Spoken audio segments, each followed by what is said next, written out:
Good morning, students. Let's start with the MCQs of Unit 4, which is Social Impacts of IT. पहले 10 MCQs हम previous video में कर चुके हैं, ठीक है, और कुछ हमने live classes में कर लिए हैं. Next हम 11th अपने MCQ से start करेंगे. What is meant by open source software? हमने प्रीवियस 10 MCQ में बहुत क्लियरली ये चीज अंडरस्टैंड कर ली कि ओपन सोर्स सॉफ्टवेयर वो सॉफ्टवेयर्स होते हैं जो फ्रीली अवेलेबल हो. You need not to pay anything. उसके बाद उसका सोर्स कोड अवेलेबल होता है. User can do the changes, do the upgradation. So अब देखते हैं हमारे पास ऑप्शन में क्या है. Software owned by an organization you may need to buy a license for. मतलब क्या ओपन सोर्स सॉफ्टवेयर एक ऐसा सॉफ्टवेयर है जिसके लिए ऑर्गेनाइजेशन, मतलब किसी ऑर्गेनाइजेशन का होता है और आपको यूज करने के लिए उसके लिए लाइसेंस परचेज करना पड़ेगा. या फिर ओपन सोर्स सॉफ्टवेयर एक ऐसा सॉफ्टवेयर है which is freely available, constantly upgraded by user, मतलब फ्री ऑफ कॉस्ट अवेलेबल है और यूजर उसे अपडेट कर सकते हैं और नो फी, मतलब कुछ भी पेमेंट करने की जरूरत नहीं है. तो हमारा राइट ऑप्शन क्या है? Freely available, constantly upgraded by user, no fee. Open source software एक ऐसे सॉफ्टवेयर होते हैं जो फ्रीली अवेलेबल हैं, you need not to pay anything, और उसका सोर्स कोड अवेलेबल होता है, so we can do the changes.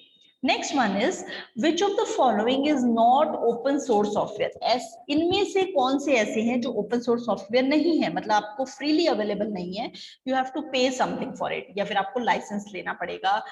अब ऑप्शंस हमारे पास कौन से हैं? Linux, Ubuntu, open office, Windows 10. आपको पता है ओपन ऑफिस नाम ही बता रहा है ओपन सोर्स सॉफ्टवेयर है. लाइनेक्स और उबंटू भी आपको फ्रीली नेट पे अवेलेबल हो जाता है. विंडोज 10 हमारा ऑपरेटिंग सिस्टम है, फ्रीली अवेलेबल ऑपरेटिंग सिस्टम नहीं है, आपको इसके लिए पे करना पड़ता है. और जो फ्री ऑफ कॉस्ट यूज करते हैं वो हमारे कौन से होते हैं? Pirated software. दैट मीन्स वो ओरिजिनल वर्जन नहीं है. क्लियर?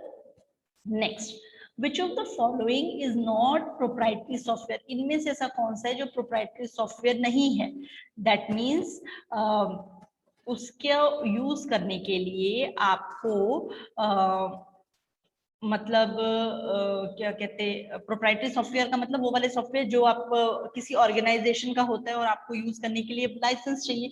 बट इनमें से ऐसा कौन सा है जो प्रोप्राइटरी सॉफ्टवेयर नहीं है? लाइनेक्स है. लाइनेक्स फ्रीली अवेलेबल हो जाता है आपको नेट पे, इस वजह से ये प्रोप्राइटरी सॉफ्टवेयर नहीं है. मैक आपको पता है एंटीवायरस है, खरीदोगे तभी मिलेगा. Mac operating system, window operating system, ये सारे कौन से हैं? प्रोप्राइटरी सॉफ्टवेयर हैं, आपको परचेज करना पड़ता है, यू हैव टू पे something for it. Next one is which of the following is an advantage of open source software. Open source software की advantage क्या है? You can edit the source code to customize it.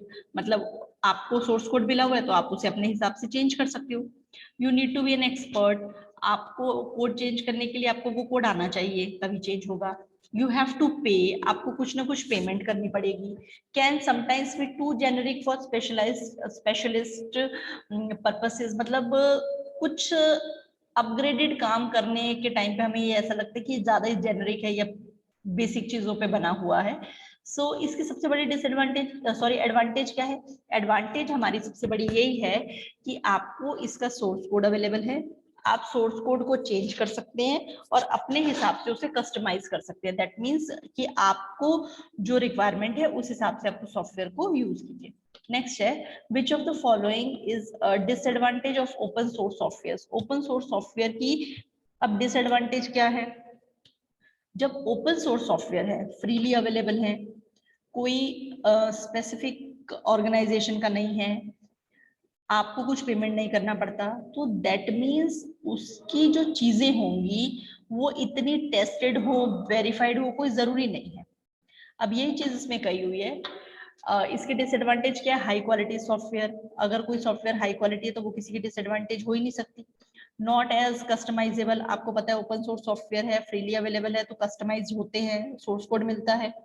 अगला, may not have been tested as much as proprietary software so might have worked. That means जैसे proprietary softwares को हम इतना test करके verify करके देते हैं क्योंकि उसके लिए कस्टमर जो है वो पेमेंट करता है, बट ये ओपन सोर्स सॉफ्टवेयर इतने टेस्टेड वेरीफाइड नहीं होते हैं, इनमें बग्स हो सकते हैं। बग्स मतलब एरर, और एरर को रिमूव करने को कहते हैं डीबगिंग। तो यहाँ पे डीबगिंग प्रॉपरली हुई है नहीं हुई है उसके कोई सर्टेनिटी नहीं है ओपन सोर्स में, बट प्रोप्राइटरी में इसकी सर्टेनिटी होती है। इस वजह से क्या है कि इस ऐसा हो सकता है कि हमारे जो ओपन सोर्स सॉफ्टवेयर हैं वो इतने टेस्टेड वेरीफाइड ना हो और उसमें बग्स हो। ठीक है, और अगला ऑप्शन तो आपको पता ही है कि कस्टमाइज कर सकते हैं या नहीं कर सकते। Next, which of the following is an advantage of proprietary software? It is usually free, नहीं होता। Not as customizable, possible ही नहीं है। Thoroughly tested because people are paying to use it, properly वो टेस्ट किया जाता है, उसमें से सारे बग्स सारे एरर रिमूव किए जाते हैं। तो वो आपका ऑप्शन ठीक है, ये इसकी सबसे बड़ी एडवांटेज है, क्योंकि हमें पता है जो चीज हम यूज करेंगे एक्यूरेट है। और can sometime too generic for specialist purpose, ये इसकी कोई एडवांटेज नहीं है। अगर ये जेनरिक है स्पेशलिस्ट पर्पस के लिए तो ये डिसएडवांटेज होती है। Next one is which of the following is the disadvantage of proprietary software? Proprietary software की क्या डिसएडवांटेज है? You need to be an expert to edit code, you have to pay for this software, it is licensed, it is launched after proper testing। तो disadvantage क्या है?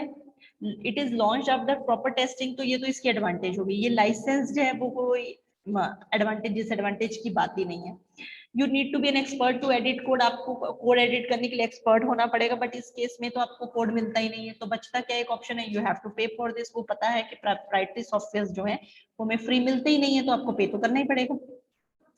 Next, which of the following is in disadvantage of open source software? open source software की क्या disadvantage है? it is usually free, वो कोई disadvantage नहीं है।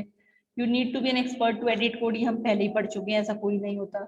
not as much as support available or you may need to pay for it, आपको इसके लिए पे नहीं करना पड़ता। तो ये इसका ऑप्शन एक ठीक हो सकता है। ये समटाइम्स बहुत ज्यादा जेनरिक है फॉर द स्पेशलिस्ट पर्पस, कुछ स्पेशलाइज्ड काम कराना चाहें तो वो सारे ऑप्शंस हमें इस पे नहीं मिल पाते।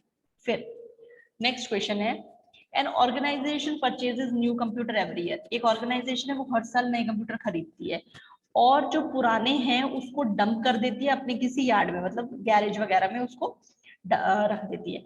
सो ये जो ऑर्गेनाइजेशन कर रही है हर साल, वो किस तरीके का काम कर रही है? सॉलिड वेस्ट बना रही है, कमर्शियल वेस्ट कर रही है, ई वेस्ट कर रही है, बिजनेस वेस्ट है? ये हमारे इलेक्ट्रॉनिक आइटम्स को डंप कर रही है।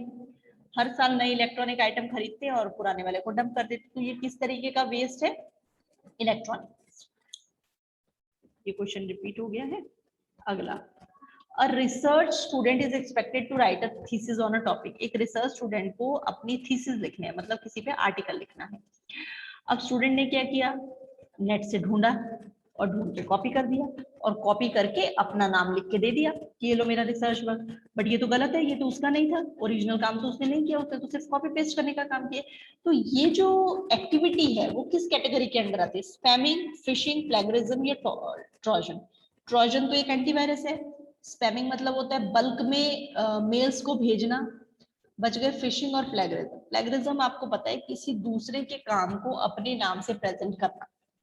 तो यहाँ पे भी उन्होंने वही किया है, इंटरनेट पर कोई दूसरा नाम पड़ा हुआ है, आप किसी उसको अपने नाम से दे रहे हो, तो ये हमारे लिए कौन सा वर्क हो गया? प्लेगरिज्म। ठीक है, नेक्स्ट हम वीडियोस अपने लाइव क्लास, नेक्स्ट हम अपने एमसीक्यूज लाइव क्लास में करेंगे। ठीक है, ओके, थैंक यू।